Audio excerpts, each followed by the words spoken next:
बिस्मिल्लाहिर्रहमानिर्रहीम। अस्सलाम वालेकुम स्टूडेंट्स, केमिस्ट्री 10th क्लास और हम यूनिट नंबर 10 पर बात करेंगे आज, एसिड बेस एंड सॉल्ट्स पर।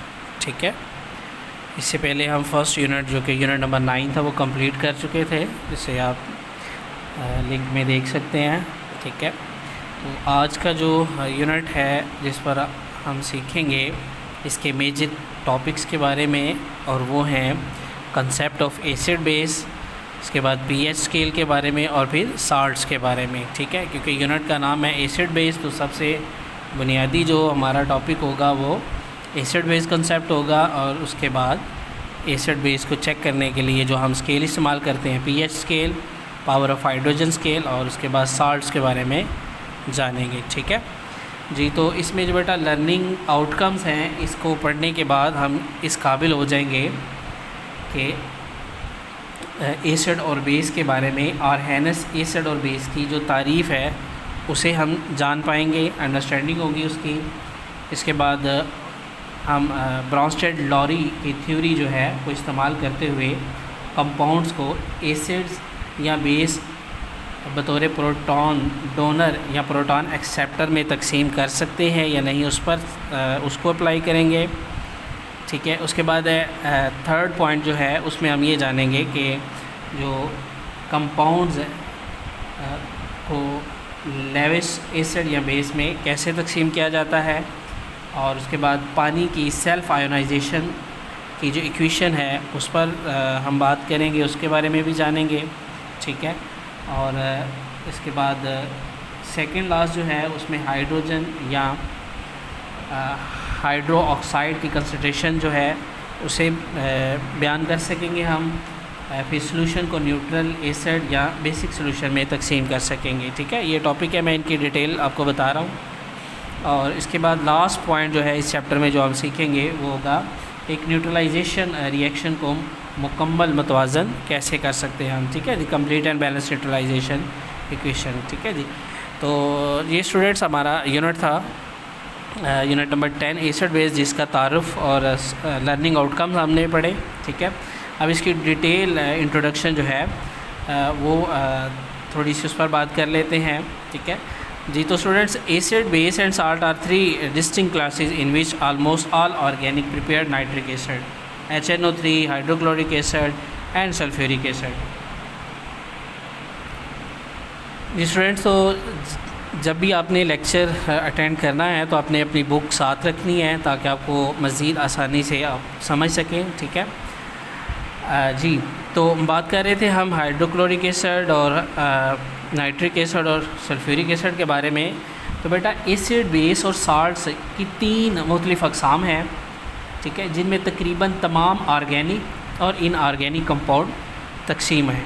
ठीक है, एक मशहूर मुसलमान केमिस्ट जो हैं जिसे जाबिर बिन हयान कहते हैं, ये नाइट्रिक एसिड, हाइड्रोक्लोरिक एसिड, ये नाइट्रिक एसिड है, ये हाइड्रोक्लोरिक एसिड है, और फिर सल्फ्यूरिक एसिड तैयार किए थे। ठीक है, अब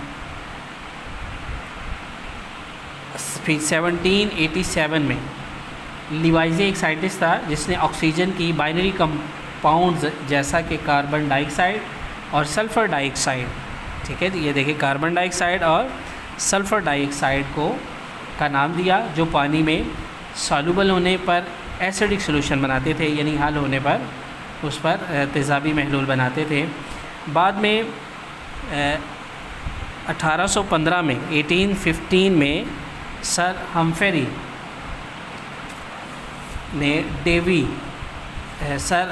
डेवी ने दरियाफ़्त किया कि कुछ ऐसे एसिड भी हैं जी, तो कुछ ऐसे एसिड भी हैं जो जिसमें ऑक्सीजन मौजूद नहीं होती। ठीक है, ये एक साइंटिस्ट थे यहाँ पर आपको सर हम्फ्री डेवी, इन्होंने डिस्कवर किया कि कुछ ऐसे एसिड है जिनमें ऑक्सीजन नहीं होती। मिसाल के तौर पर HCl, यानी मिसाल के तौर पर हाइड्रोक्लोरिक एसिड। ठीक है, तो डेवी ने ये साबित किया कि तमाम एसिड्स का बुनियादी जुज़ हाइड्रोजन है। ठीक है, ये भी दरियाफ़्त किया गया कि पानी में सॉल्युबल यानी हल होने वाले तमाम मेटालिक ऑक्साइड सुर्ख लिटमस को नीला कर देते हैं, जो कि बेसिस की खसूसियात हैं। ठीक है, यहाँ पर all water soluble metallic oxide turn red litmus blue which is characteristics of basis. तो ये बेसिक की खसूसियात हैं। तो लफ्ज़ एसिड जो है, अब इस पर बात करते हैं। The word acid is derive from the Latin word acidus meaning the सोर। तो ये एक लातीनी लफ्ज़ एसिडस से माखूज़ है, एसिडस से निकाला गया है, जिसका मतलब है तुर्श, खट्टा। ठीक है जी, तुर्श। The first acid known to man was acetic acid. जो इंसान ने सबसे पहले एसिड जिससे इंसान मुतारफ़ हुआ या इंसान ने जिससे सबसे पहले दरियाफ़्त किया वो था एसिटिक एसिड, जो कि सिरके में पाया जाता है, विनेगर, जो कि सिरका आमतौर पर घरों में इस्तेमाल होता है। ये सबसे पहला एसिड था जो इंसान ने दरियाफ़्त किया। ठीक है बेटा, इस पर नेक्स्ट पेज पर चलते हैं जी। तो बेटा we all have little concentration of hydrochloric acid in our stomach. तो हमारे सब के स्टमक में जो हाइड्रोक्लोरिक एसिड है वो मामूली मिकदार में मौजूद होता है। Which help to break down the food, जो खाने को हज़म करने में, उसकी तोड़ फोड़ करने में मदद करता है। ठीक है, तो बेटा बुढ़ापे में बाज़ औक़ात मैदे में एसिड की मिकदार बहुत ज़्यादा हो जाती है, यानी एज के बढ़ने के साथ साथ स्टमक में एसिडिटी ज़्यादा हो जाती है। ठीक है, इसे किसी भी अल्कलाइन मेडिसिन की मदद से ख़त्म किया जा सकता है। ठीक है, अल्कली एसिड को न्यूट्रल कर देती है। ठीक है, और एक बेज़रर कंपाउंड साल्ट बनाती है ताकि हमारे स्टमक को जो है ना वो वर्किंग में आसानी हो जाए। ठीक है, ये एक जनरल बात थी जिसको आपको बता दिया गया जी। बेटा नेक्स्ट पॉइंट है हमारा concept of acid and base. अब इस पर बात करते हैं दोनों में बेसिक डिफरेंस क्या है। ठीक है, तो सबसे पहले एसिड और बेस की मखसूस खसूसियात जो है ना उनको समझना और जानना ज़रूरी है, जिनकी वजह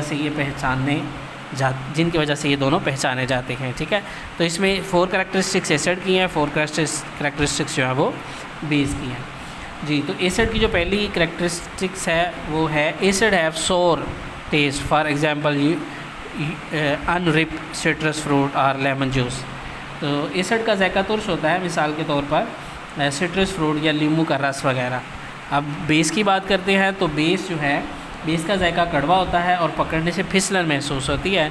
for example soap is slippery to touch. ठीक है, सेकंड जो है they turn blue litmus red, ये ब्लू लिटमस को रेड कर देते हैं। They turn red litmus to blue, ये रेड को ब्लू कर देते हैं, वो ब्लू को रेड कर देते हैं, ये ऑपोजिट।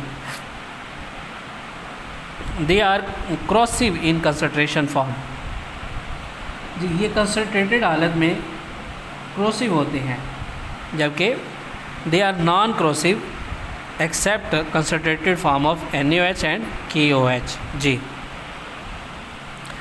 अब लास्ट वन है their aqueous solution conduct electric current, इसमें से बिजली गुजर सकती है।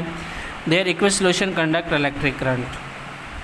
ठीक है, तो इनके सॉल्यूशन से मीन के आप कह सकते हैं कि एसिड जो है इनके एक्विस सॉल्यूशन में से इलेक्ट्रिक करंट गुजर सकता है, और जो बेस हैं इनके एक्विस सॉल्यूशन में से भी करंट जो है वो गुजर सकता है, दोनों कंडक्टर हैं। ठीक है जी स्टूडेंट्स, अब तक हमने दोनों के बेसिक कंसेप्ट के बारे में बात की। अब हम बात करेंगे Arrhenius concept of acid and base. ठीक है, इस पर मज़ीद डिटेल जो है वो आपको नेक्स्ट वीडियो में इंशाल्लाह मिलेगी। तब तक के लिए अल्लाह हाफ़िज़।